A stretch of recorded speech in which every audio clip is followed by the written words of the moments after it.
Welcome, ladies and gentlemen, back to the Valley of the Judged. I am your one and only gaming monk, better known as Mildra, and with me I have 1, 2, 3 brothers and sisters. We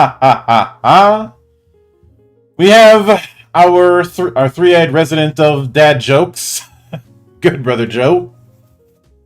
There, everyone. We have the man who groans at my Sandy Peterson jokes, good brother Sig. I still need to have words with you about that, even though I really enjoyed that podcast.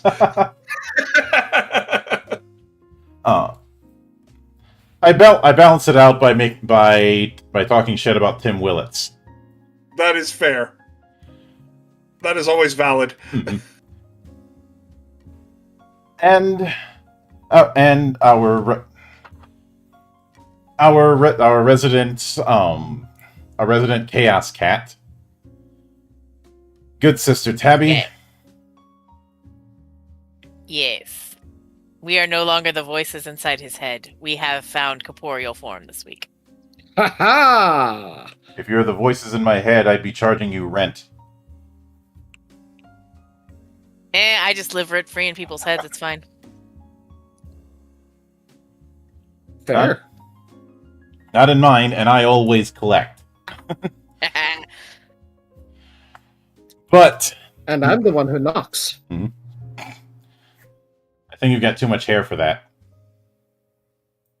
Maybe a little. But we are back once again with more of Draw Steel. After last time we tackled the Conduit, which once again comparing it to the D&D equivalent, there is no comparison. Correction, we talked about the Elementalist. Yeah, Elementalist, sorry. Elementalist, which feels like this happy marriage between elements of the Sorcerer and a bit of the Warlock, though most definitely the Sorcerer, especially with the, elemental stuff. We were a bit... we were a bit bummed in the fact that not all of the elements were represented, but the ones that were, we could see why it's going to take some time. I thought that we had agreed that the Elementalist was more like a druid. I mean, I don't know if we had to agree, but we kind of did. I thought we did agree. Not had to, but I thought we did agree. That was... Maybe I know not. that the You're green putting words in one. my mouth. I mean, it definitely had druid like beats to it. I guess it had some sorcerer and stuff, but I felt druidy. You I are love those sick biased, druid beats. so there is that to consider.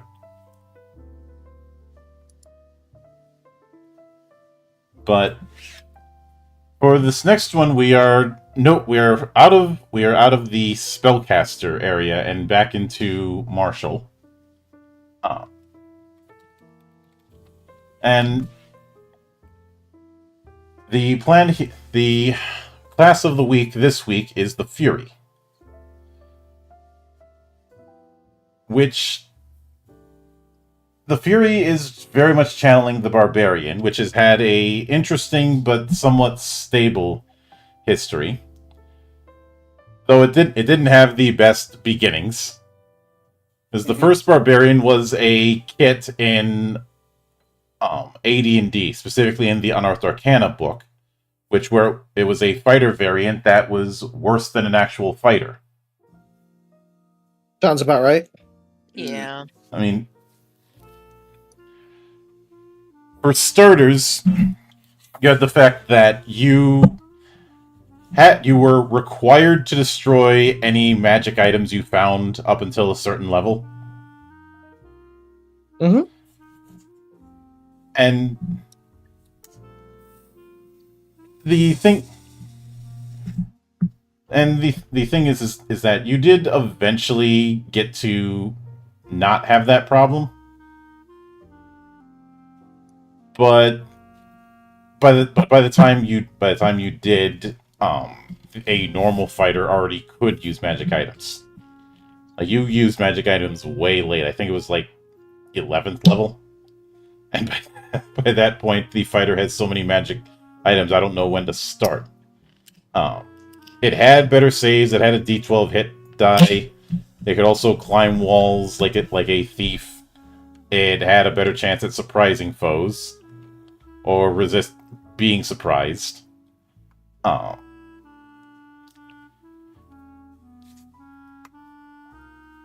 Then they tried again with a slightly better version in the Complete Fighter's Handbook.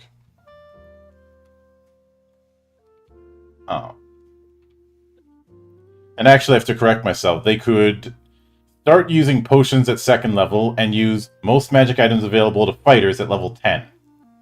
Goodness. Which is a case of whoop-de-doo. The fighter's been doing that since day 1. Also, surprise, surprise, most people didn't want to keep around a character who keeps smashing the loot. Aww. But Hulk smash. But the Barbarian in the Complete Fighter's Handbook was a fighter kit that you needed strength 15 or higher, and just gave a +3 bonus to reaction rolls. It sucked, nobody used it. There was also the Berserker fighter kit, which had a rage feature that took 10 fucking rounds to psych yourself up to use it. Yeah. Jeez. Nope, don't like that. Now, if there happened to be a cleric in your party that took the Barbarian or Berserker kit from their handbook, it only took you 5 rounds. That Okay. is kind of ridiculous. Angry preacher. Yeah. But it What did do get, you mean you ate pork? yeah. Anyway. It did give a bunch of pros and cons. Like, you were immune to a bunch of spells. You got a +4 to saves to a bunch of others. Fear effects did not affect you. Charm effects barely affected you. Finger of Death didn't take effect until you come out of it. You were immune to KOs, so you couldn't be knocked out. You got +1 to attack, +3 to damage, and +5 HP, which didn't scale with level. On the other hand, you were required to not keep track of your HP. Oh, wow. You weren't allowed to use Not ranged keep weapons. Oh, that's unfortunate. I'm lost. What's going on? Once you attacked the target, you weren't allowed to switch to a different one until the first one dropped. And even then, you could only pick the next closest target. Talking about the history of Barbarian. Mhm. I know. I was just like, what? This is insane. And it Yeah. sounds stupid. Yeah. Some people are like, why do you keep picking on early D&D? And the reason why I do it is certain people have this romanticization of, D&D was perfect in the TSR era, and then WotC fucked it up. I'm like, no. Even the early games have things to answer for. And I'm not saying that in some sort of perpetually offended kind of way. They had their own dumb shit. And if I'm gonna be fair, their dumb shit should be just as on the table. You know, that this makes sense because my dad, when I was asking him to run a game for me for what he was used to, which was like 1 and 2e, and I would explain like characters and stuff that I had for the games we play now, and he would just like look at me like I had like 5 heads, and he's like, "Are you sure about that? Are you sure that's gonna work? That doesn't sound like it's gonna work as well as you think it's gonna work." And he would always do, and I was just like, "What do you mean?" He's like, well, let me explain." So he would explain things, and like as Signa is like, once you get my dad going, he won't stop. But now a lot of things are making sense as to why he was explaining it the way he was. Yeah, a lot of this is in the category of things I don't miss. and is very much a consequence of that the fact that the folks who were in a lot of the design processes were still in that wargaming mindset. Mm-hmm. But then we get to second edition, where it's brought back once again in Unearthed Arcana, along with the complete Barbarian's Handbook. It was once again a variant for the fighter, Oh goodness. which required 12s in strength and constitution, and 9 in dexterity, and advanced at a slower rate because requirements. and it advanced at a slower rate because we're still dealing with that whole varying XP requirements for different classes bullshit.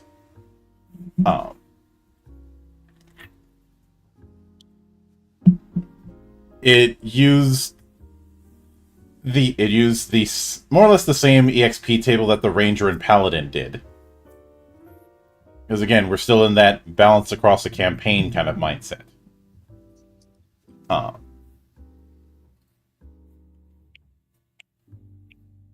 Not fun. No. But it dropped a lot of the stuff from first edition, but gained the notion of being able to dual wield like a ranger. Although, dear Lord, when I get to the ranger, I'm gonna have some things to say. Increased movement Things rate. that haven't been said before. Some things that have and haven't been said before. But the AD&D Barbarian was not well received. Then we get to 3rd and 3.5. A lot of the things that people think of when it comes to Barbarians start here. Some of the things fortunate, things like Uncanny Dodge and a D12 hit die. And then some things that are less fortunate, like having illiteracy. Yeah.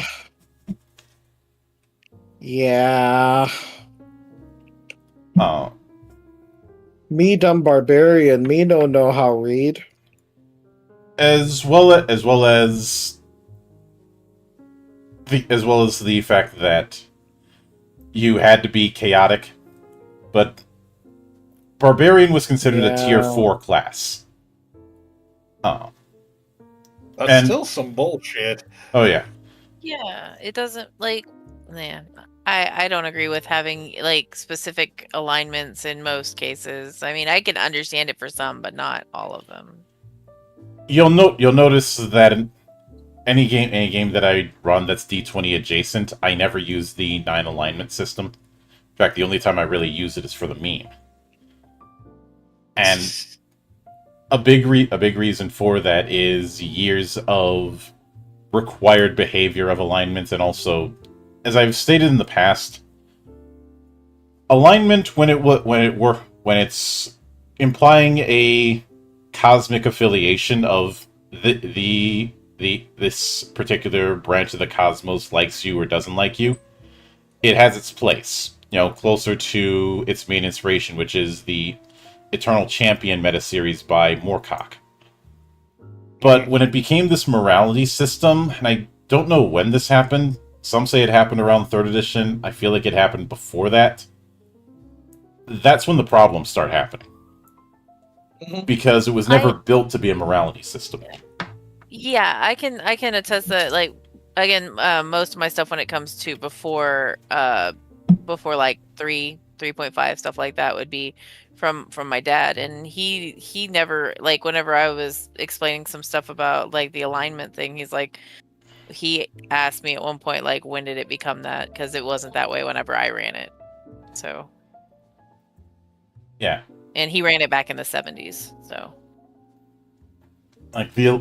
the alignment thing is more born out of the fact that it's once again referencing that something that Gygax and Arneson were fans of. In this case, the Elric trilogy, and by extension, the Eternal Champion universe.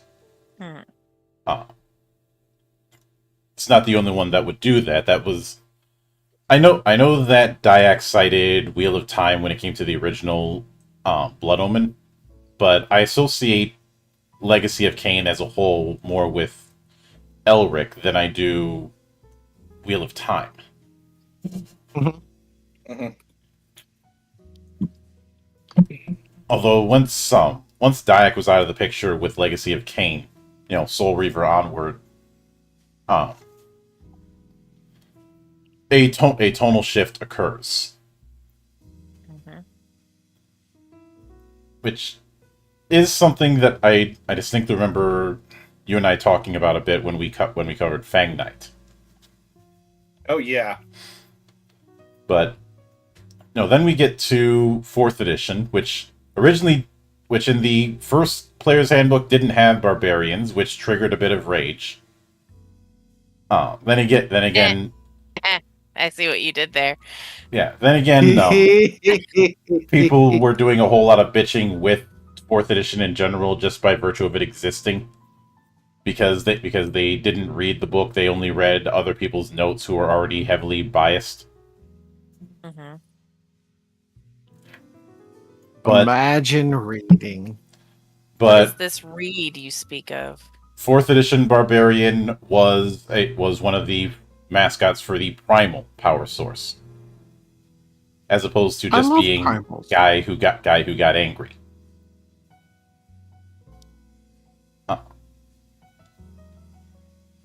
And to that end, the rages were more about channeling primal spirits.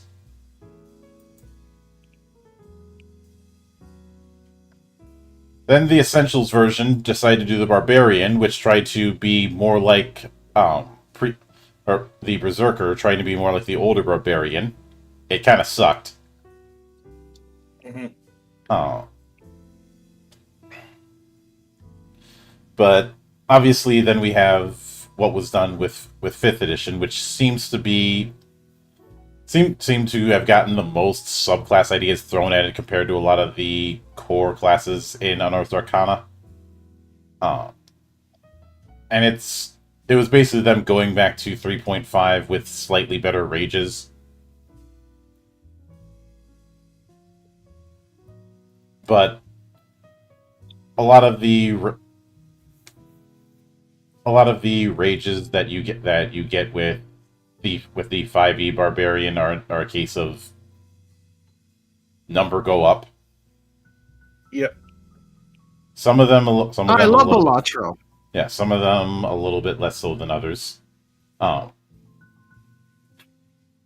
And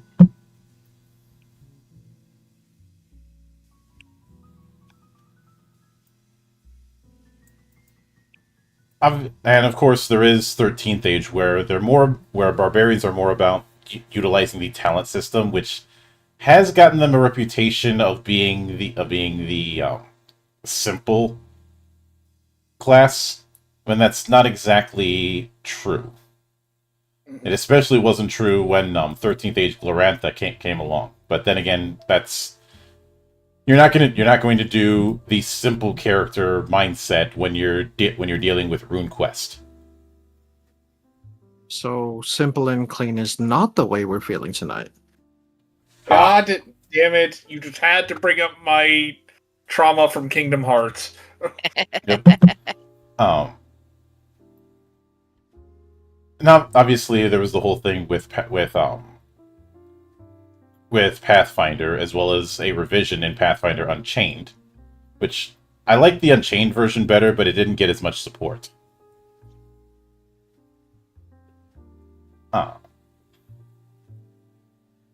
Though the Pathfinder Barbarian also gave us the meme of Rassel Baba,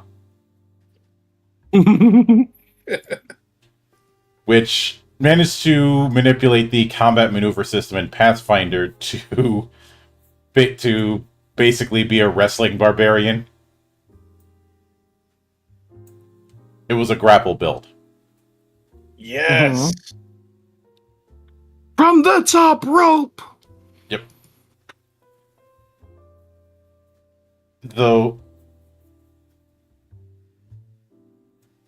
and obviously, second edition has its replaced the totems from first with instincts, essentially special powers whenever you rage, but also having their own anathema basically an equivalent to paladin falling kind of thing, though not as bad. And I bring up that sort of thing to kind of set the stage in the fact that Barbarian has had a long history, but a lot of the traditions with it have only been established in the last 20 years. Mm-hmm. And now we have the Fury, which people are going to look at the description and think this is Drawsteel's version of the Barbarian, and we're going to see how that holds up, especially compared to what's come before. Because if the last few classes we have covered are any indication, then it's not going to be as clear cut of an affair. Mm-hmm.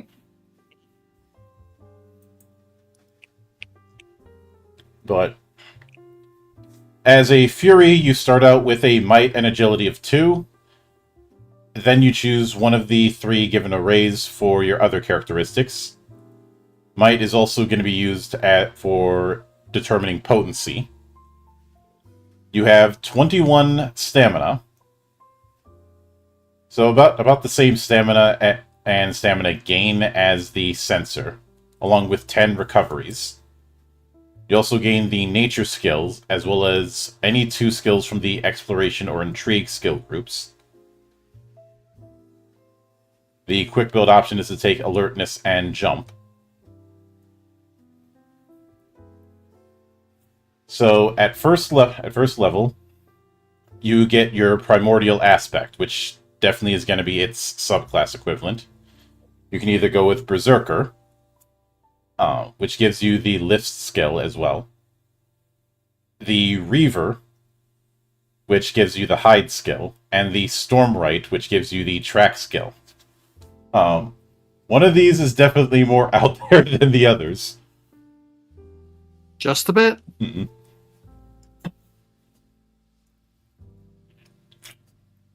Although the Stormwright is almost a... If the description is any indication, the Stormwright is almost a angry druid. Because it talks about channeling your ferocity into primordial storms and can take on the form of an animal or animal hybrid.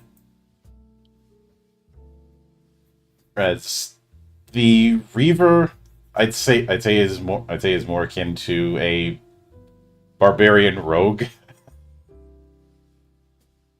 It talks about channeling your ferocity into instinct and cunning, challenging the order of civilization.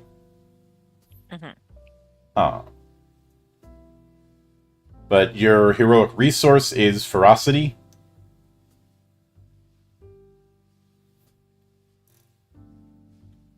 And they do answer the fact that this is one class that does not have its own maneuver. Saying, well, most other classes get a bespoke maneuver. You might find yourself asking, where's the special maneuver for the Fury? The answer is that the class doesn't need its own maneuver, since most of the time, the fantasy of the Fury has them using the grab or knockback maneuvers in combat. They're really good at those maneuvers too, so it doesn't make sense to give you another option that you'll rarely or never use. Fair enough. Alrighty. But I might use it. I now want to use it to just spite you. Why? Because chaos. Whatever. But so at the start of combat, you gain ferocity equal to your victories. At the start of each of your turns during combat, you gain 1d3 for ferocity. For the first time each combat round you take damage, you gain 1. The first time you become winded or are dying in the encounter, you gain 1d3.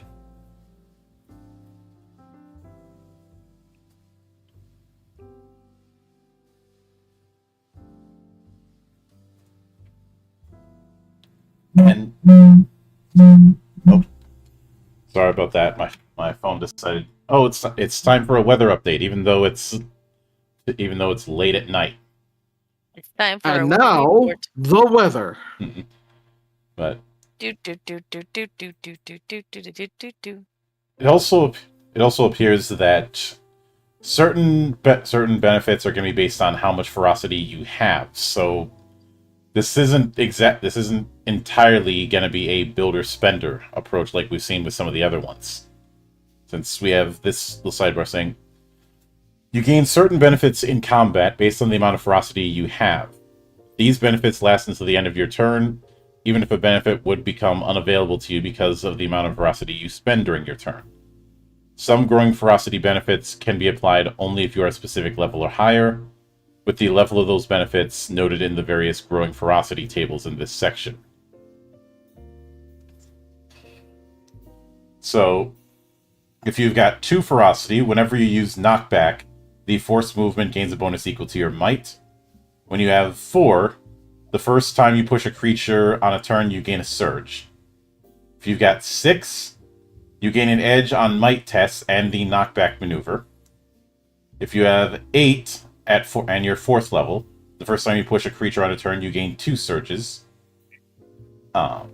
If you have 10 at 7th level, you take a double edge on might tests and knockback. And if you have 12 at 10th level, whenever you use a heroic ability, you gain 10 temporary stamina. Additionally, whenever you make a power roll that imposes force movement on a target, the force movement distance gains a bonus equal to your might score. I know, Tabby, you said that you would try and use some other maneuver out of spite, but I can see where they were going when they said you're mostly going to be doing knockback. Yeah, I can see that.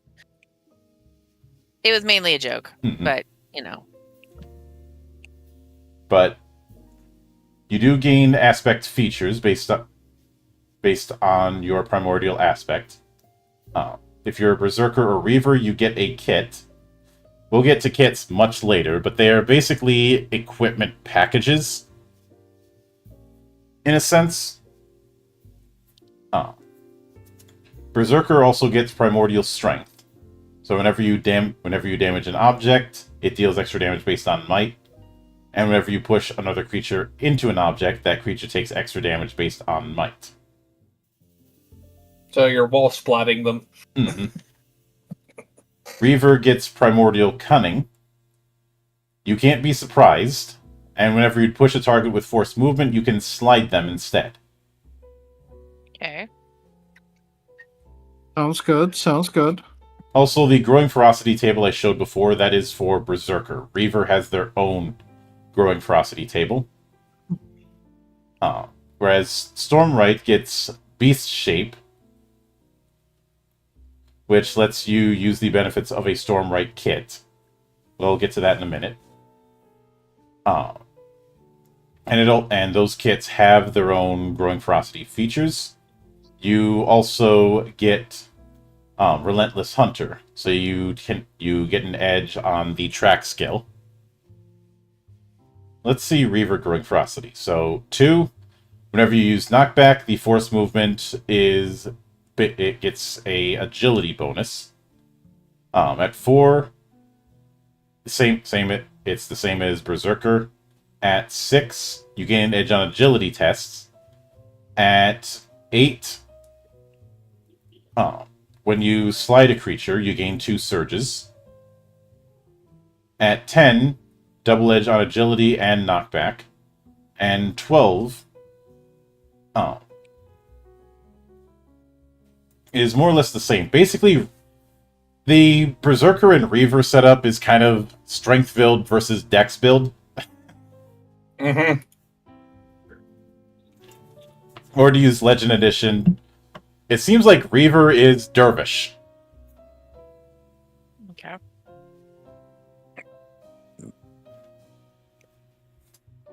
But you also get a triggered action. Berserker gets Lines of Force, which you can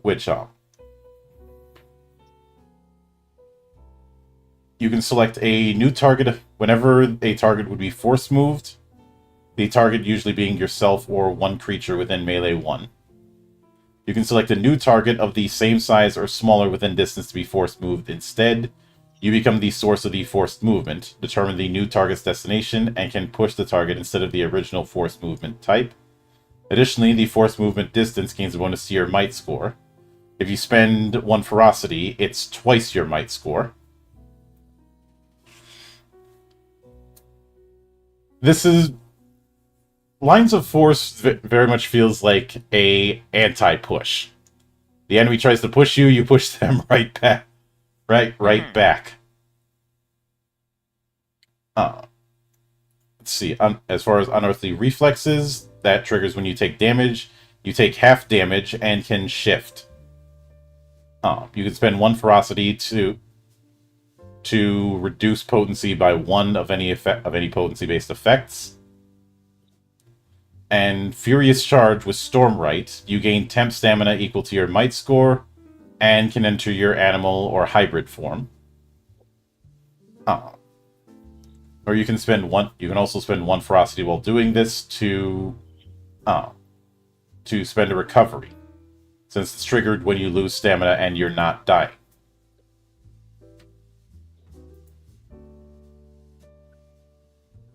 But you also gain Mighty Leaps. You can't obtain lower than a Tier 2 outcome on any might test made to jump. You can fly? No. Jump good. Yes. It means you can jump. But then we have the signature abilities. The quick build suggestion is To the Death. Not to the pain? Or, if you prefer, Sanguis Extremis. Ooh. Which are 2 words I'm pretty sure Erebus never wants to hear again, given what happened the one time he picked a fight with Karn. Oh no.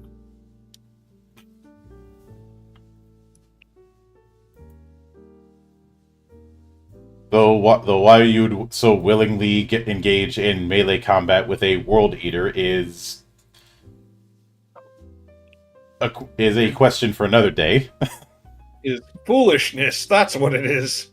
Foolishness, and this was after Karn had learned that Erebus was the one who killed his best friend. Oh god. And he was so mad he was calm. So he is a foolish samurai warrior. Sorry. But let's see. To the Death deals might-based damage. You also gain 2 surges, and the target can make an opportunity attack against you. So it essentially is a reckless attack, which it kind of says reckless in the flavor text. You'd also have there's other options like Impaled, which deals damage and inflicts grabbed.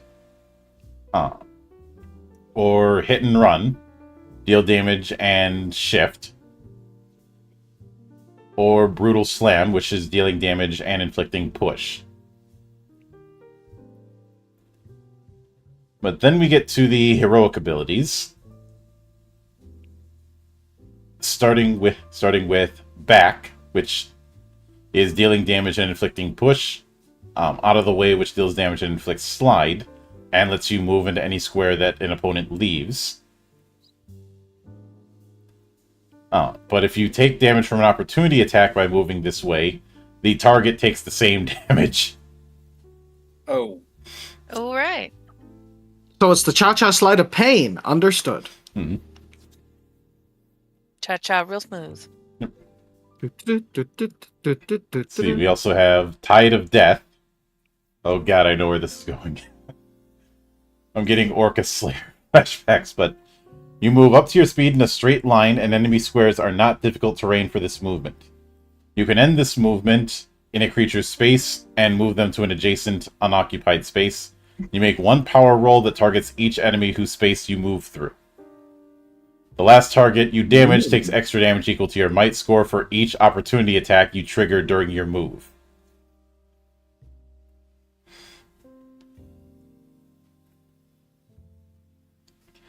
This definitely feels like a room clearer.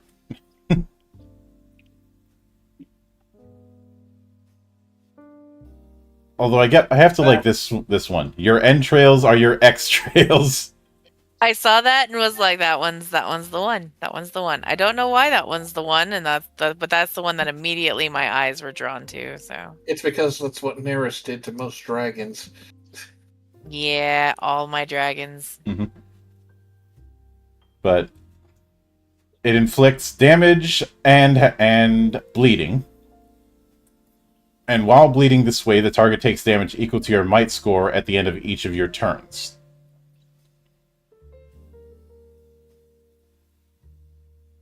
Oh, that's unfortunate Mhm. for them. Yep.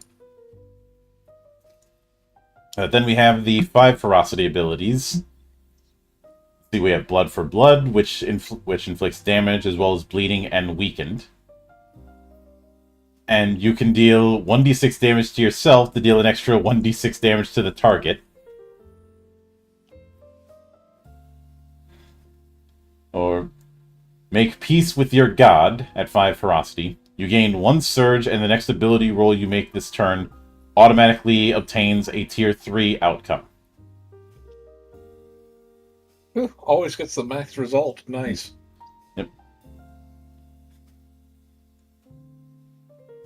Now, granted, you still have to spend 5 ferocity to do it, so it's not as OP as it might sound.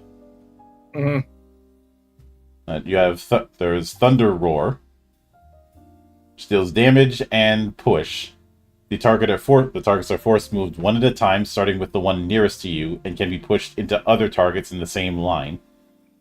It is doing a 5x1 line within one. We have another one that says lightning strikes. Mm-hmm.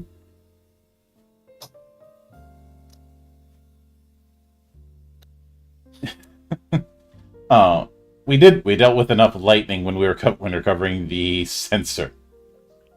You know, you're not wrong. There's no such thing. We can always have more lightning. Yep.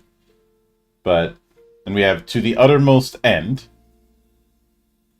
which deals might-based damage. You can spend 1+ ferocity that while you are winded, this deals an extra 1d6 damage for each ferocity spent. While you are dying, it deals an extra 1d10 damage for each ferocity spent. In either case, you lose 1d6 stamina after making this strike. So, Wow. because of the way dying apparently works in this, the Fury is literally too angry to die. Yes.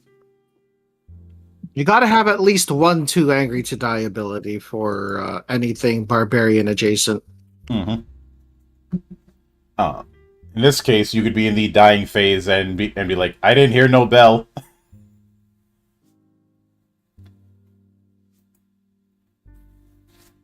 But I mean, I did, but I have selective hearing, so. Mhm. But at second level, I mean, that bell didn't apply to me. at second level, you gain Exactly. a perk.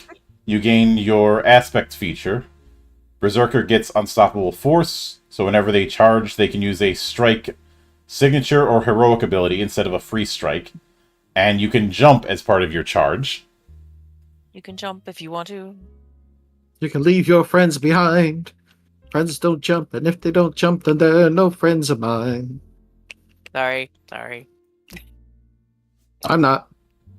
Let's see, Reaver gets Inescapable Wrath. You gain a bonus to speed equal to agility and ignore difficult terrain. And Stormright gains Tooth and Claw. At the end of each of your turns, each enemy adjacent to you takes damage equal to your might.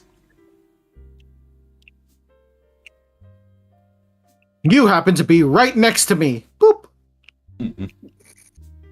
You also gain two more heroic abilities based on one of 2 heroic abilities based on your primordial aspect.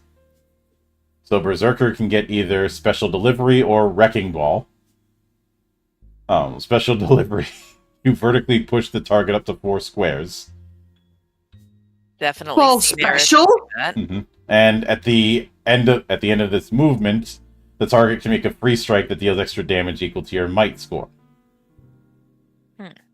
So it is the fastball special. I'm so happy. There's also Wrecking Ball. You move up to your speed in a straight line. During this movement, you can move through mundane structures, including walls, which are difficult terrain for you. You automatically destroy each square of structure you move through, and you leave behind a square of difficult terrain. Additionally, you make one power roll that targets each enemy you move adjacent to during this movement. And that power roll inflicts push. I'm the Juggernaut, bitch! Mm-hmm. We just had to go into X3, did we? Or was that X2? No, that was X3. Well, I'm waiting for the Berserker to have a barrage ability. But then Dragon, I'm not acknowledging that. Then we have the Reaver options. One of them being Death, which inflicts damage as well as Dazed and Frightened, or Phalanx Breaker, where you shift your speed and make one power roll that targets up to 3 enemies you move adjacent to during this shift, which inflicts damage and Dazed. Stormright, on the other hand, gets Apex Predator, which deals damage and slowed, and the target can't be hidden from you for 24 hours. And whenever the target willingly moves, you can use a free triggered action to move.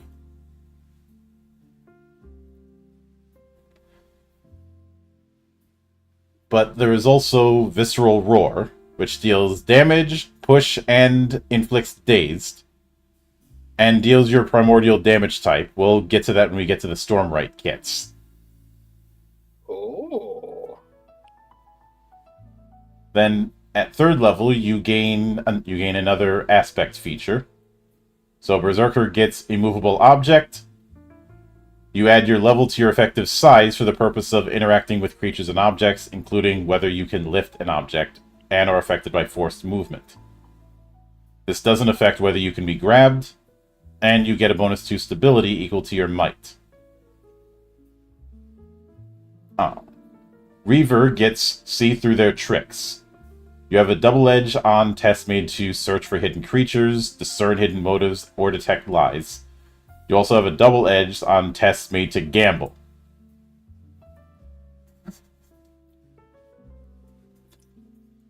And Stormright gets Nature's Night. I just realized Stormright is the Warden from 4th edition.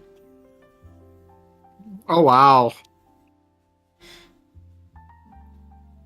Except with shape-shifting abilities. Which the Warden had. Did it? Yeah, Warden was the Primal Defender. Oh.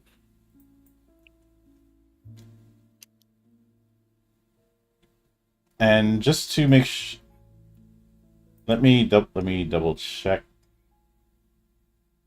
So yeah, Warden, which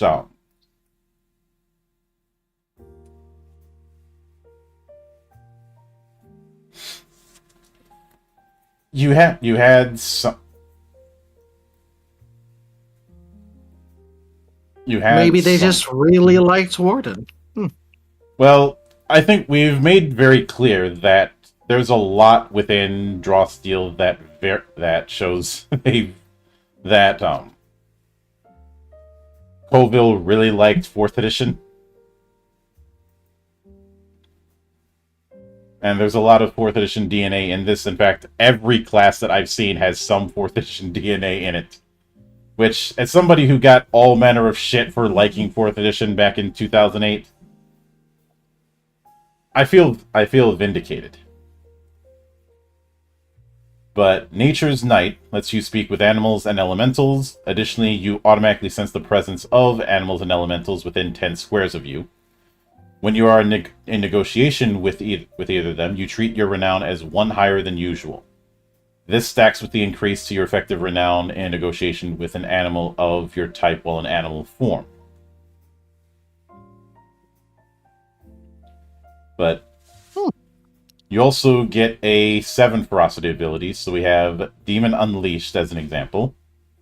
Until the end of the encounter or until you are dying, each enemy who starts their turn adjacent to you has potency strong is frightened until the end of your turn. And remember, the strong potency is your might score. So if they've got equal to or lesser might than you, they are frightened. Actually, it's might plus 2. No. It's normal might. It's potency goes down based on the score. I don't know why I thought it went up. But then we have Face the Storm. Until the end of the encounter or until you are dying, each creature you make a melee strike against you, which has potency average, is taunted until the end of their next turn. Additionally, when you use an ability that deals rolled damage against any enemy taunted by you, the ability deals extra damage equal to twice your might score and increases its potency by 1. Damn. Alrighty then. Let's see. We have Steelbreaker. You get, as a maneuver, you can give yourself 20 temporary stamina. And it costs 7 ferocity, so it's going to be a few rounds before you could use that again, but damn. And you're already dead. Oh no! Is that a JoJo ref? No, it's not. I was about to say, Roses are red, violets are blue, omae wa mo shinderu. I feel like I used that joke already in the series. Not me. But- Omae wa mo shinderu. If the target is not a leader or solo creature, they are reduced to 0 stamina at the end of their next turn. If the target is a leader or solo creature, you gain 3 surges and can make a melee free strike against them.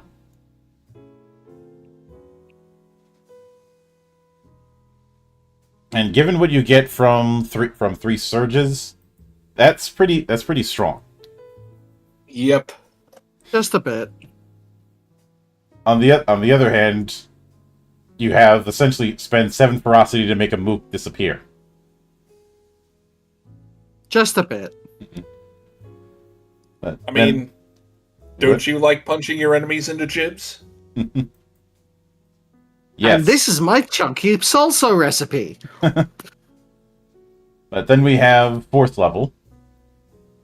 So your might and agility both go up to 3. Whenever you take damage in each combat round, you gain 2 ferocity instead of 1.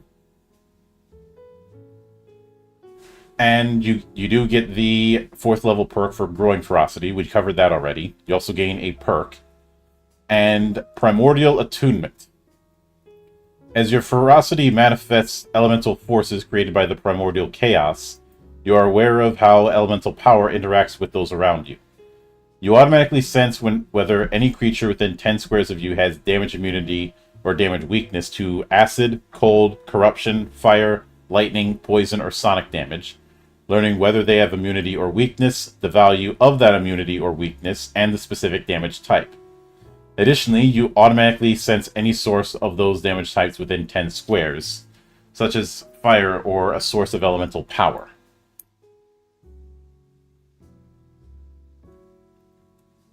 Which I could see that being useful if you've got somebody who's really, really good at doing elemental damage. Looking at you, Elementalist. Our elementalist has been kidnapped. Quick, I need to find the nearest source of acid damage.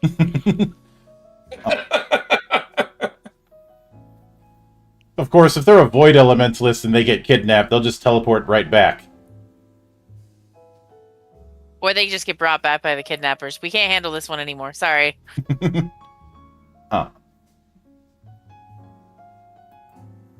It'd be really funny if there was like a story in X-Men where Nightcrawler gets kidnapped and then he just bamps out.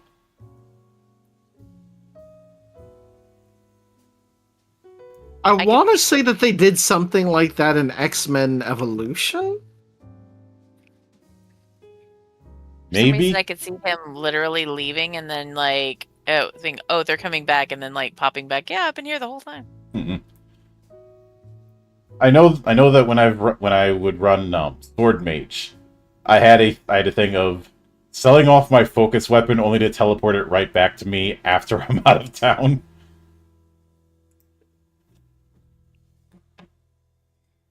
Which I don't recommend doing because it's a really good way to get your DM really pissed off. Just a wee bit.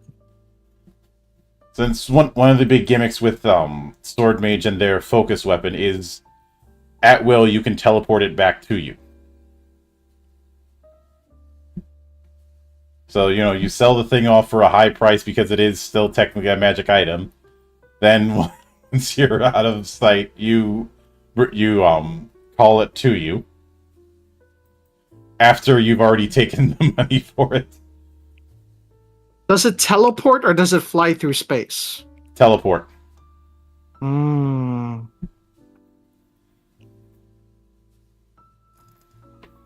But you also get, Furies at 4th level also get Primordial Strike. As part of any strike, you can spend 1 ferocity to gain 1 surge that must be used for that strike. The extra damage dealt can be acid, cold, corruption, fire, lightning, poison, or sonic. Your choice. Oh, very nice. So you also gain 1 skill.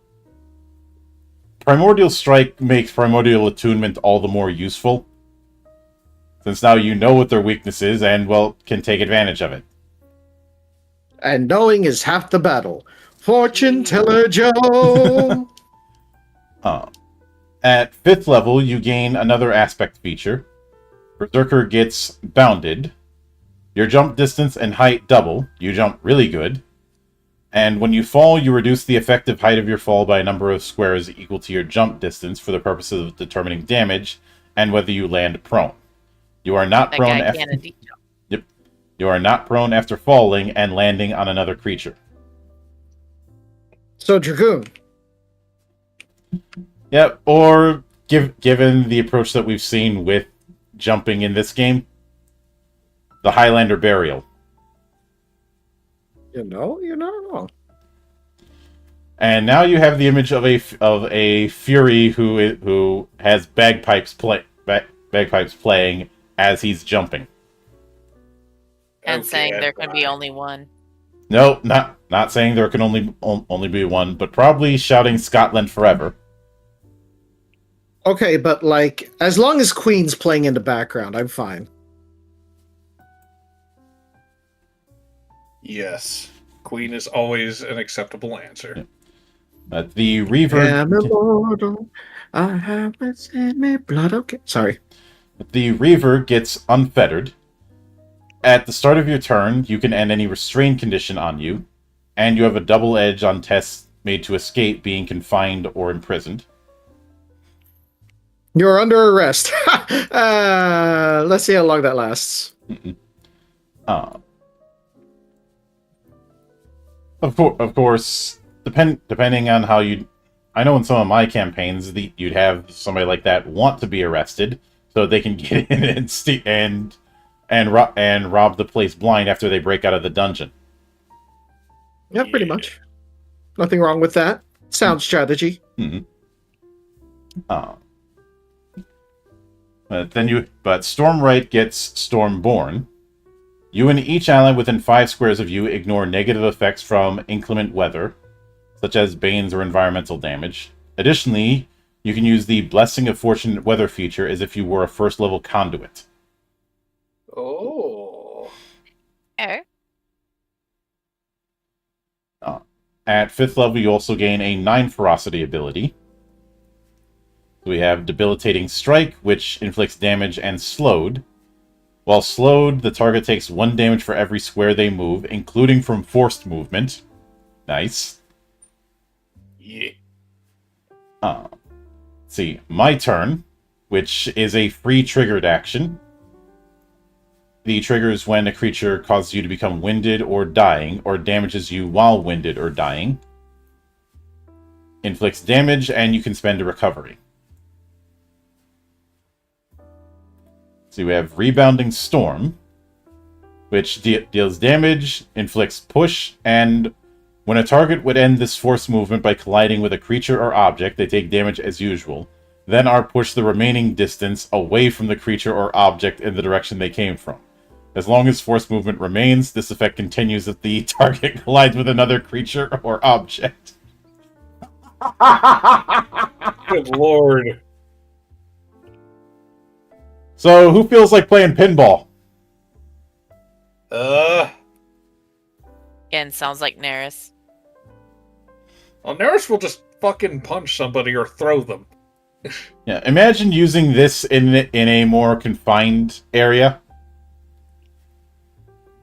Oh god. Hehehehe. I didn't ask how small the room was. I said I cast Fireball.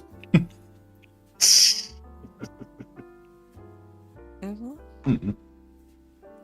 And keep in mind, that collision can be with a creature or object.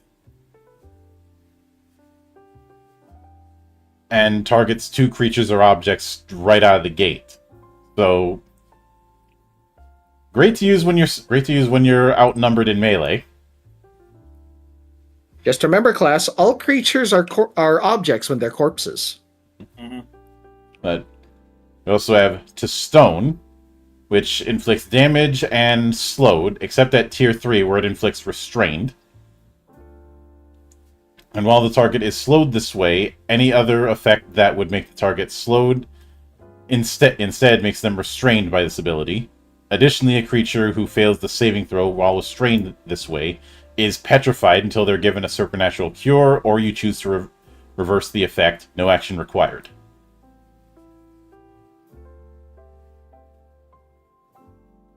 You have a berserker who inflicts petrify.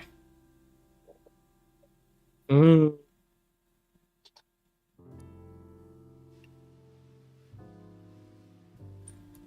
Then we have 6th level, starting with Marauder of the Primordial Chaos. As your connection to the power of the Primordial Chaos grows ever stronger, you automatically sense any elemental creatures or magic sources of elemental powers, such as a lava pool or a lake overlapping with quintessence within 1 mile of you. When you can speak with elemental creatures, and when you are in negotiation, you treat your renown as 1 higher than normal. This stacks with Nature's Night. When any elemental first becomes aware of you in combat, if they have potency average, they are frightened of you. Save ends.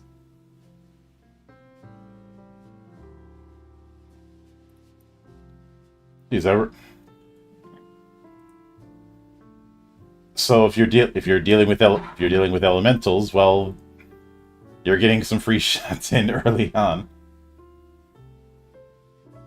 Then we have Primordial Portal. As a main action, you can touch a magic source of elemental power and use it to create a portal to quintessence. You can then use a main action to teleport yourself and any willing creatures within 10 squares of you through the portal and onto a safe island in quintessence, or to teleport back again. You can maintain a number of portals equal to your might score, each leading to the same safe island in quintessence. If a portal in your network is destroyed, it is no longer part of the network.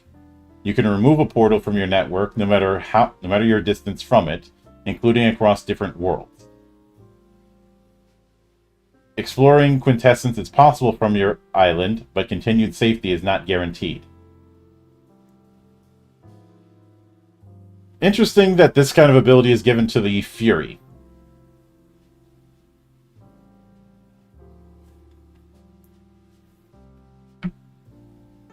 But the Fury really feels like it's tapping into the 4th edition Barbarian and a little bit of the Warden. Mm-hmm. Since a lot of this elemental stuff was a whole path you could take. I know one might say there's elements of barbarians in 5th, but those aren't as interesting as what we've got here. Very true. Very true. But you also gain a perk at 6th level and a aspect ability. One of two.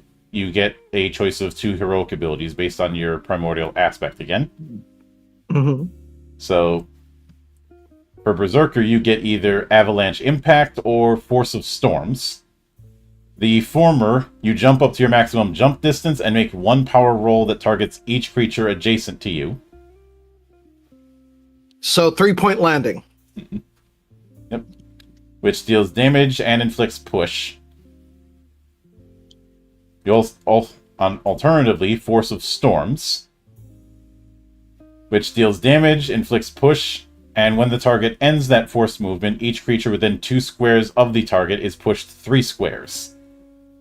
Now that's a fastball special.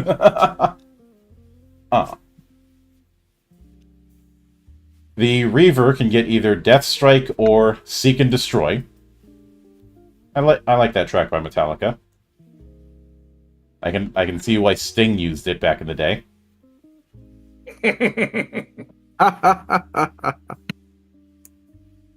But so Death Strike is a triggered action that happens when you reduce a creature to 0 stamina. You target a creature adjacent to you with the same strike using the same power roll. So here's Cleave.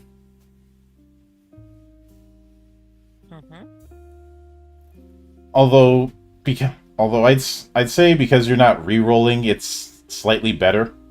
You just have to spend 9 ferocity to use it.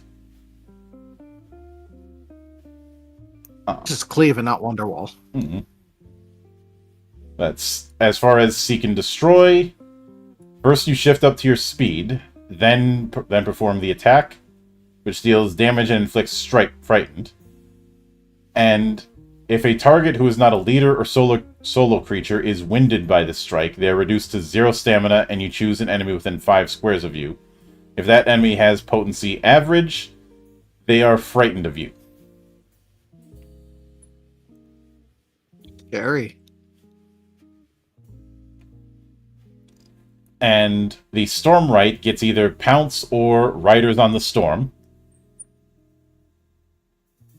Let's see. Pounce, it deals damage and inflicts grabbed. You also shift up to 4 squares, bringing the target with you. While grabbed this way, the target takes damage equal to twice your might score at the start of each of your turns. So I'm imagining a grab and drag kind of thing. God.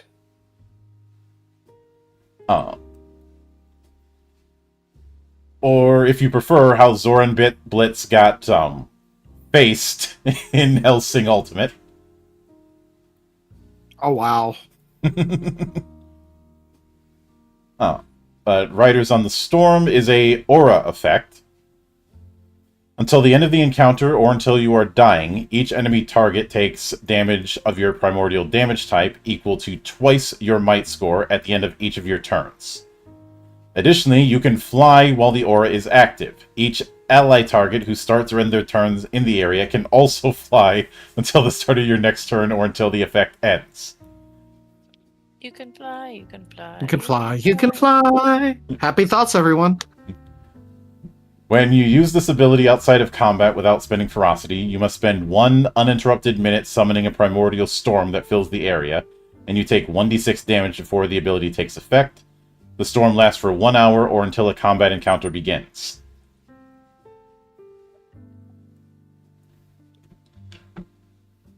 Well, the name is apropos then.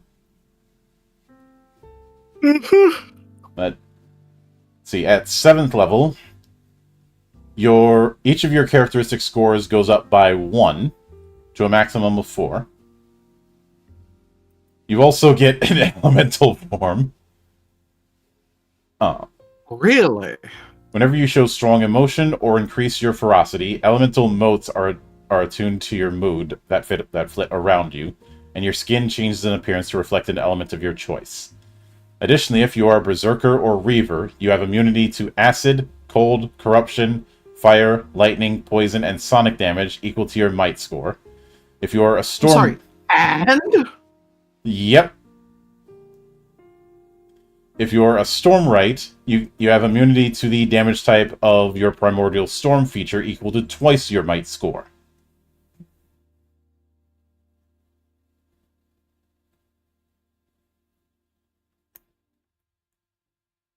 wow. Oh yeah. So, okay, so you only have immunity to one thing if you're Stormlight, and multiple things if you're everything else, but your immunity to Stormlight is a lot better. Mm-hmm. Got it. Yep. You also gain Greater Ferocity, which means you get 1d3 plus 1 Ferocity instead of just straight up 1d3 at the start of each round. So anywhere from 2 to 4. Mm-hmm. Let's see, you get the Growing Ferocity improvement we mentioned before. This time when you have 10 or more Ferocity, and you get 1 skill. At 8th level, you gain a perk, and you gain a aspect feature. The Berserker one is strongest there is. I blame you for this, Joe.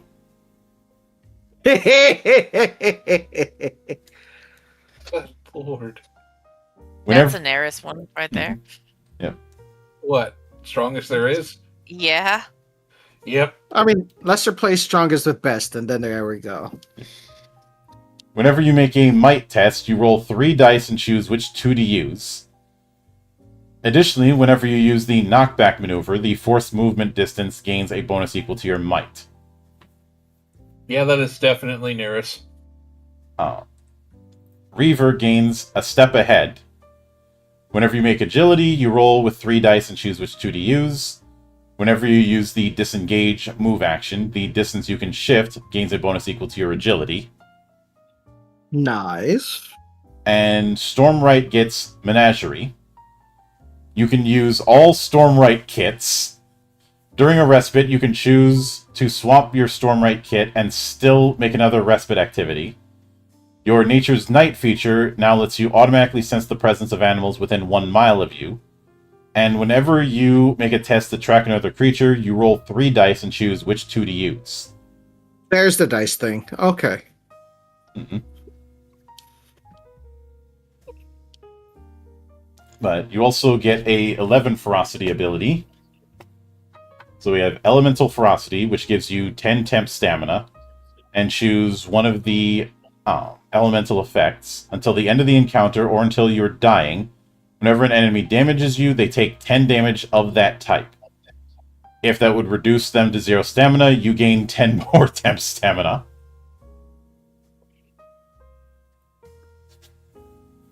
And 10 damage is no slouch. Mm-hmm. So, Too angry to die. Mhm. Understood. I like overkill. Yep. No such thing. So There's no kill quite like overkill. Mhm. Overkill deals damage, and if the target is a minion or is winded but isn't a leader or solo creature, they are reduced to 0 stamina before this ability's damage is dealt. If the target is killed by this damage, you can deal any damage over what was required to kill them to another creature within 5 squares. So this is just basically adding to cleave. Mhm. It's a sweeping strike. But because it's 5 squares instead of melee 1, it is better than cleave. That's like Earth Splitter right there. And Primordial Rage. Choose a elemental damage type. Until the end of the encounter or until dying, you can choose 1 target of any ability you use. With that target taking an extra 15 damage of the chosen type. Additionally, Okay. whenever you gain ferocity from taking damage, the source of the damage takes 5 damage of the chosen type. Nice. Nice. Mhm.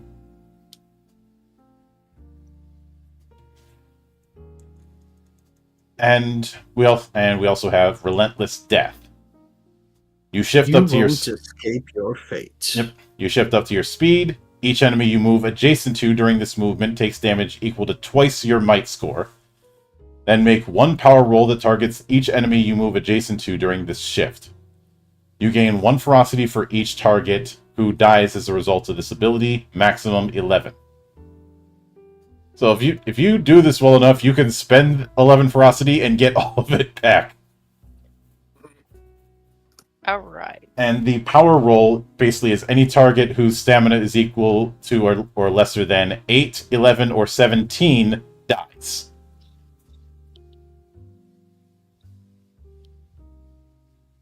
So it's that anime moment of the character running through a group of mooks, and then a single frame of frame happens, and then they're all falling over dead. Yes. Mm-hmm. All right. But at 9th level, you get Harbinger of the Primordial Chaos. You can create a temporary source of elemental power as a respite activity.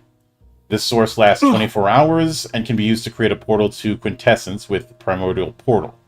If you do so, the source of elemental power lasts as long as the portal maintained is in your network.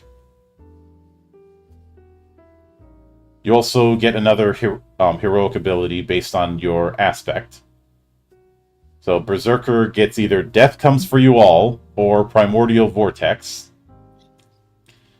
The former deals damage, inflicts push, and if the force movement would cause them to be hurled through an object, the target takes an extra 10 damage.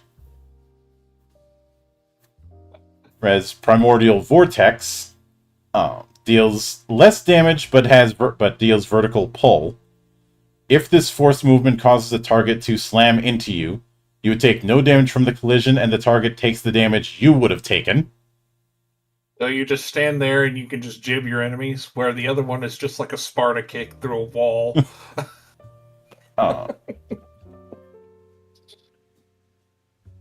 For Reaver, you get either Primordial Bane or Shower of Blood. The former deals might-based damage. You choose one elemental damage type. The target loses any damage immunity to the chosen type and gains weakness 10 to the chosen type. Oh, dang. Ha! You can't hit me. I'm fireproof. No, you're not. My fire burns hotter than yours. Wait, that doesn't make any sense. Ha ha! Or Shower of Blood. Deals might-based damage. Each enemy within 5 squares of you is distracted until the end of the round. While a creature is distracted this way, they can't take triggered actions or free triggered actions. Ability rolls made against them gain an edge, and their characteristic scores are considered 1 lower for the purposes of resisting potencies. Interesting. You basically hit somebody so bad that everybody's like, damn. Yeah. They're just like, ooh! Got it. Yep. Full power kick to the nuts. Yes.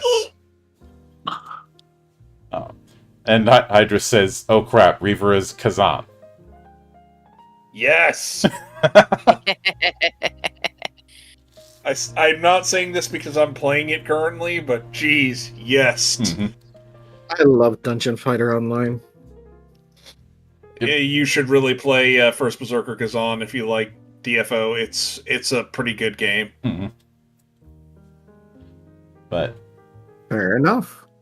Stormwright gets Death Rattle or Deluge. See, Death Rattle inflicts psychic damage in a 3 burst. And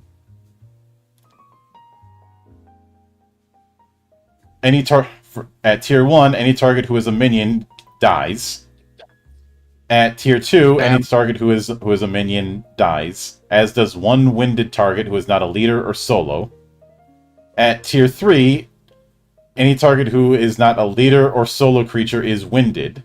Any target who is a minion is dead, as does one winded target who is not a leader or solo. I'm hearing a lot of dies. Mm-hmm. Just straight up dies.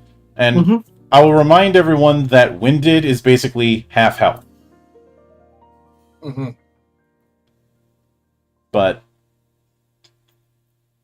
As far as Deluge, it is a 5 cube within 10 squares. Deals damage and inflicts your primordial damage type and ignores damage immunity. And it says you summon your primordial storm, but given that it's based on primordial damage types, that storm could be fire. Baby, I cast fireball. And at 10th level, here's where we get into the crazy shit, as we seem to do every time we get 10th level. Mm-hmm. So you gain Chaos Incarnate. Your mastery of elemental forces protects and emboldens you.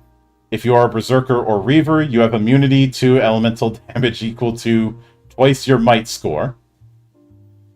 If you are a Stormwright, you have damage immunity from your primordial storm feature, which increases to 3 times your might. When any elemental or any other creature whose abilities deal elemental damage first becomes aware of you in combat, if they have potency strong, they are frightened of you, save ends. Additionally, when you use Primordial Strike, you can spend up to 3 ferocity, gaining 1 surge per ferocity spent. Good lord. And your might and agility scores increase to 5. You have the 10th level effect of Growing Ferocity. You gain 1 crafting, exploration, or intrigue perk. The first time you take damage each combat round, you gain 3 ferocity instead of 2. And you get the Primordial Power epic resource. Each time you finish a respite, gain Primordial Power equal to the XP you gain. You can spend Primordial Power on your abilities as if it were ferocity. You can spend any amount of Primordial Power as a free maneuver, ending 1 effect on you for each Primordial Power spent. You can also spend 3 of it to create a portal to Quintessence without needing a source of elemental power, but Primordial Power remains until you spend it. Oh yeah, and you get 1 free skill. Alright. So... You are not only too angry to die, you're too angry to be debuffed. Mm-hmm. So, yeah, comparing this to Barbarian in more ubiquitous RPGs, there is no comparison. No. This is Sig's class, so Well, it is like my favorite class to play of the classes that I've played. Mm-mm. But we did mention Stormwright kits, and this is where we take that pin out that we had put a pin in. Your Stormwright primordial aspect lets you channel your ferocity into the form of an animal and grants you knowledge of 1 Stormwright kit of your choice. You can master additional kits through play, changing them out during a respite, as with any other kits. Now, each kit has a few things in common. Mm-hmm. Aspect benefits in animal form. Your primordial aspect benefits are always available to you, and you gain additional benefits while in the animal or hybrid form granted by your kit. You also get Aspect of the Wild, which is a maneuver that lets you shapeshift into the animal defined by your kit, into a hybrid form, or back into your true form.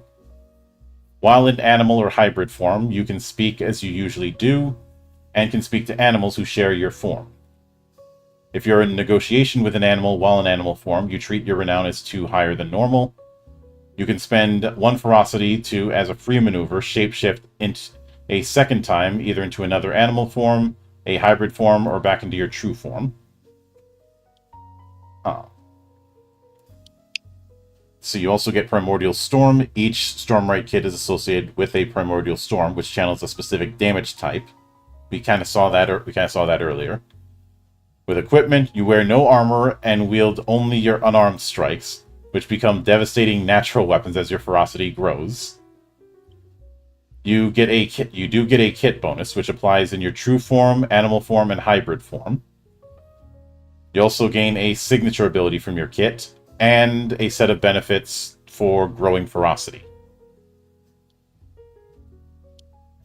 And the kits are Borin, so a boar form, Corvin, a crow form, Raden, a rat form, Vuken, a wolf form. Those are the basic ones you get. Which,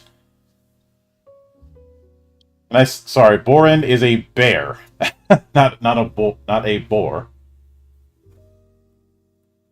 So let's Although being able to turn into a boar would be pretty badass. Mm-hmm.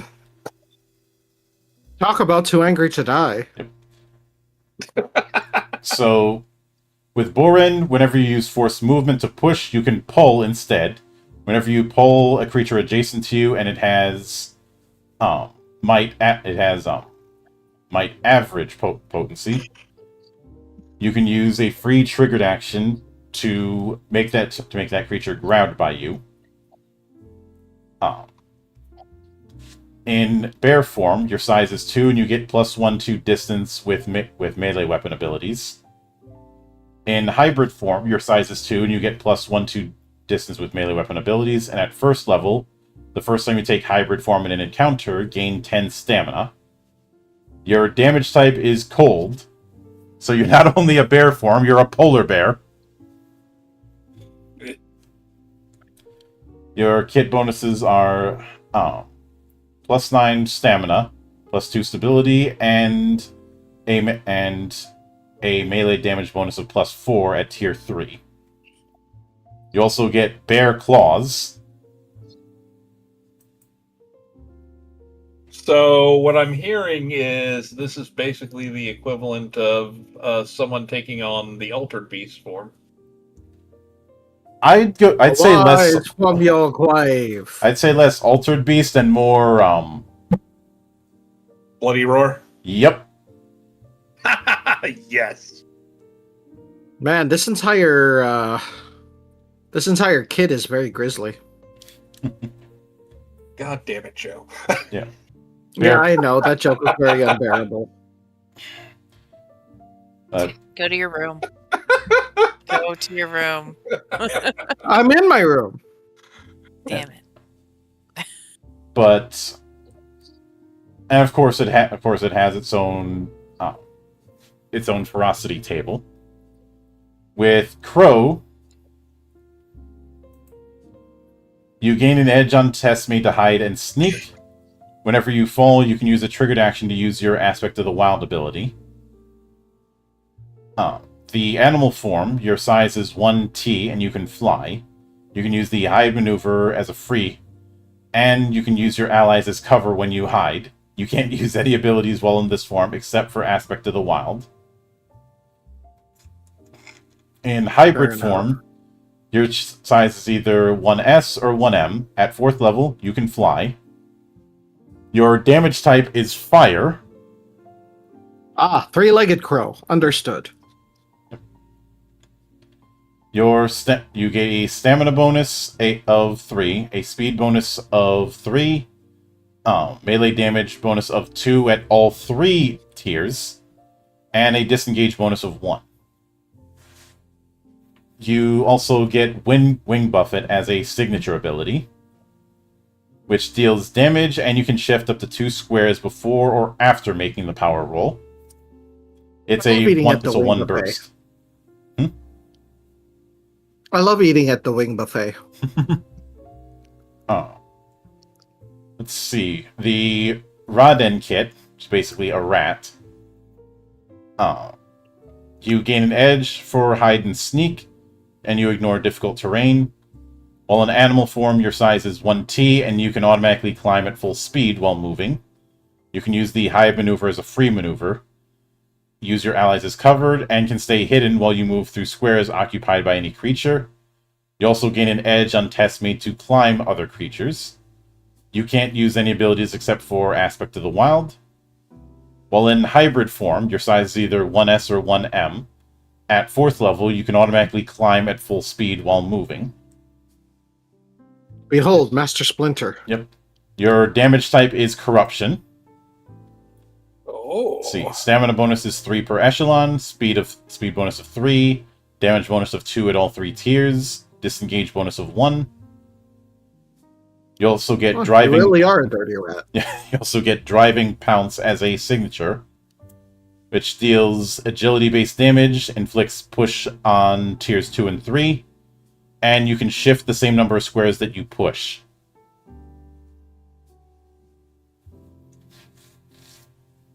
And lastly, the Vuken kit. Whenever you use knockback, you can then use the aid attack maneuver as a free triggered action. When you're in wolf form, your size is 1L, and you have +2 to speed and can ignore difficult terrain. While in hybrid form, your size is 1L, you have +2 to speed, ignore difficult terrain. At 4th level, when you take hybrid form for the first time in an encounter, you get 10 stamina, 10 temp stamina. Your primordial damage type is lightning. Interesting. You get +9 stamina per echelon, +2 speed, a damage bonus of 2 at each tier, a disengage bonus of 1, and unbalancing attack as a signature ability, which is a melee 1 attack that deals might-based damage and inflicts prone. And with the kits accounted for, that is the Fury. So, before I get into my take, what did you guys think of the Fury based on what we've seen here? I'm torn between the Berserker and the Stormwight. But as with all the other classes, all killer, no filler. I honestly like it. There's a number of things. This seems to mesh really well with essentially any class that does elemental-based damage. Which, from what I'm gonna let them enjoy that one. I liked it. It was cool. But it's not the class for me. So Fair I like enough. the Elementalist, and I like the last 3 a lot more personally. But it's a really fun class for sure. Mm-hmm. Oh. For me, what I say out of the Fury is, as mentioned, some of the 4E Barbarian and some of the Warden. The big thing is that it seems to start out as man too angry to die, but it gradually gets more and more into the elemental chaos aspect, and just really focused on elemental damage. I think he Hold on, got... let me check. Oh, no. Oh, there you are. Oh, God. Damage. I just heard damage. Mhm. That's the last thing I just heard. I don't know Exactly. Yeah, it seemed like you cut out for a little bit there, Mildred. Yeah, my model froze for a second as well. I don't know what happened there. it's happening And there again. he goes again. what. Oh no. Am I still here? Put your Mildra in. Maybe. You Still take here. your Mildra out. Put your Mildra in. Sorry. I put... I am not even dignifying that. And you think all about Thank you. But I think what's what I find especially interesting is the growing ferocity effect. Getting these gradual bonuses the more ferocity you have, which is something we haven't seen from the other classes so far. But once again, comparing this to Barbarian, there is no comparison. Mm-hmm. And I'm pretty sure somebody's going to go, well, what if you wanted to do Fury but do ranged? Why would you be picking Fury and want to do ranged combat? You want to angrily fire your bow. That's not what this is. but I think something that's important to note that we have seen is compared to more ubiquitous role-playing games or more litigious ones. It doesn't escape my notice that your choice of subclass is not just a side thing.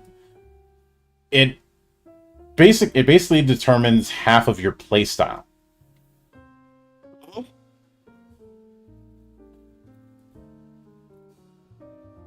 And that is something I do find interesting. In this particular case, a good amount of the aspect abilities are giving you more heroic powers, or at least more options for heroic powers. And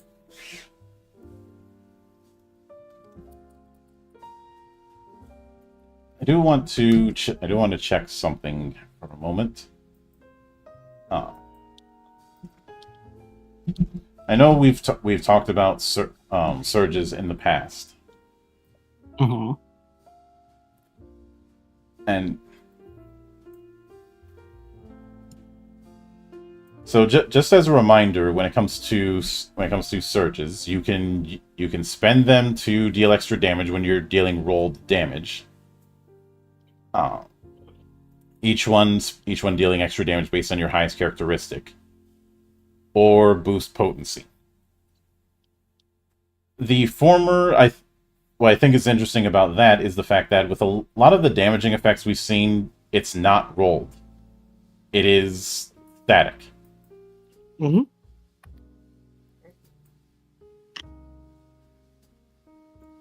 But in addition to that, the Fury definitely feels like it is an apropos name, because you are definitely meant to be a wrecking crew, and probably more of a combat bully than we saw with the Censor. So I'm just imagining two Furies basically treating every battle like a tennis match. It worked in Primal Rage. Mm-hmm. Indeed, it did. And the Stormlight having its particular kits, the fact that you're doing natural weapons I can't help but think of Bloody Roar as mentioned, especially given the nature of hybrid forms, which I think is meant to be that line between the wolf, the man, and the wolf man. Mm-hmm. I also like the fact that at some point the Warden gets access to all of them. Yeah. Sorry, the Fury. Yeah, it is. It gets access to all four of them. Which does. I do wonder if they're going to release more. I have a feeling they will. Because the four that we have are nice, but I could see potential for other animals. Like we brought up the boar by accident, but I could easily see someone either homebrewing or official brewing a boar kit that is all about maximizing charges. Or, we have a bird. Why not an aquatic? Oh. All right. Take bets on what aquatic animal the kit would use. The shark. I mean, yeah, I'm thinking either a shark or a dolphin, but more likely a shark. We could go orca. Narwhal. Because they're mean. Orcas turtle. are mean. A turtle. Snapping turtle. Snapping tortoise.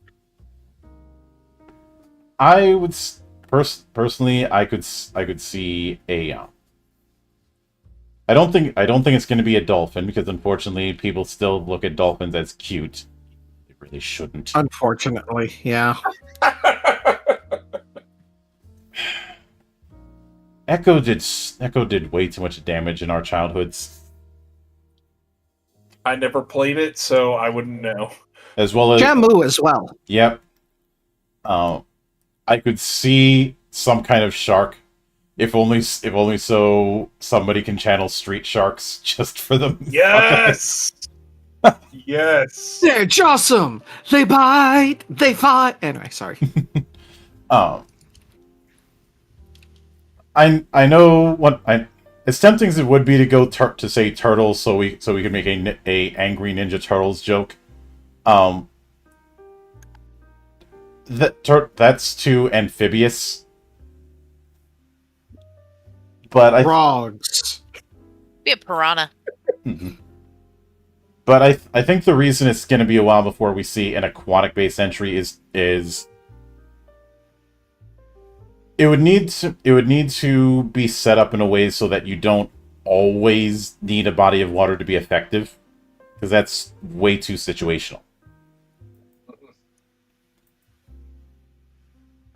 It'd be good if the campaign is like on a ship. Yeah, Mhm. but again, that's making an assumption. It's the reason That why is true. it's the reason why favored terrain has such an infamous reputation. I mean, considering that the Furies get access to all of them eventually, having one on the side wouldn't hurt anything, I would think. It wouldn't hurt, but the journey to get there would. Well, fair enough.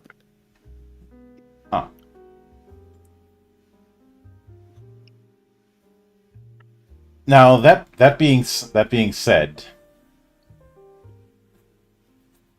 when it comes to the maneuver question that was brought up earlier, I think it makes up for the fact that you're getting quite a few heroic abilities out of this. Mhm. Not just the standard ones that everybody gets, but by the time you get to 10th level, you have 1, 2, 3, 4, 5, 6. You have 8 heroic abilities. Some from your 5 of them from your normal advancement, and 3 of them from your aspect.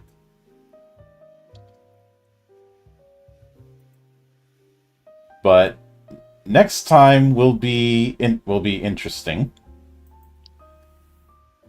because the next class we're going to be tackling is the Null, which the Null is equal parts psionic and monk.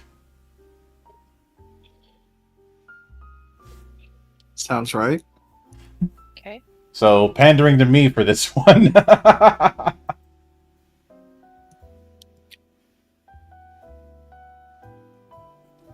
But that is not what we'll be tackling next week, since the 3-in-1 rule is still applicable. So next week we're going to be taking a slight detour into the world of Infinite Revolution.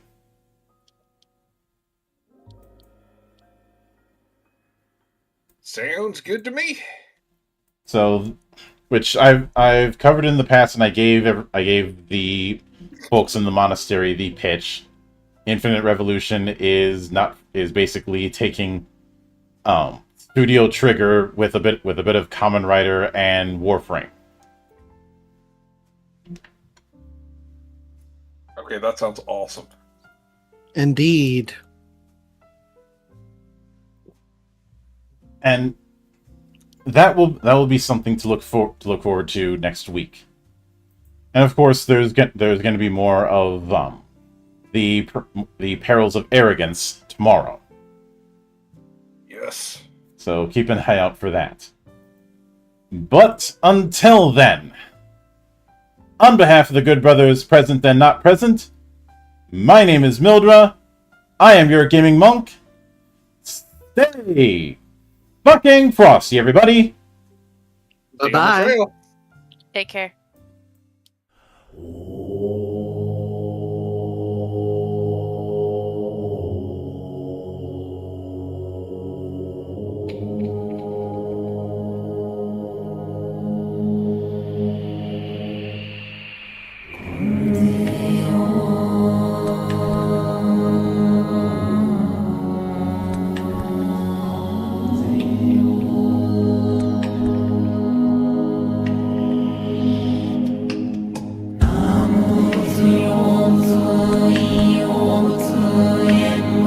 遅い上洛が上年関税を忘年関税を年々上新規年々売りし関税を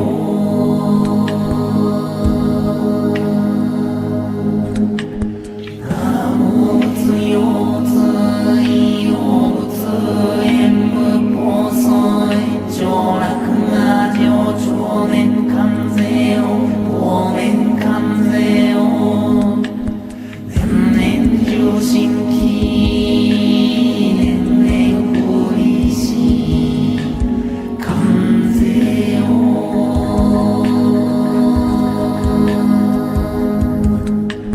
南無仏用仏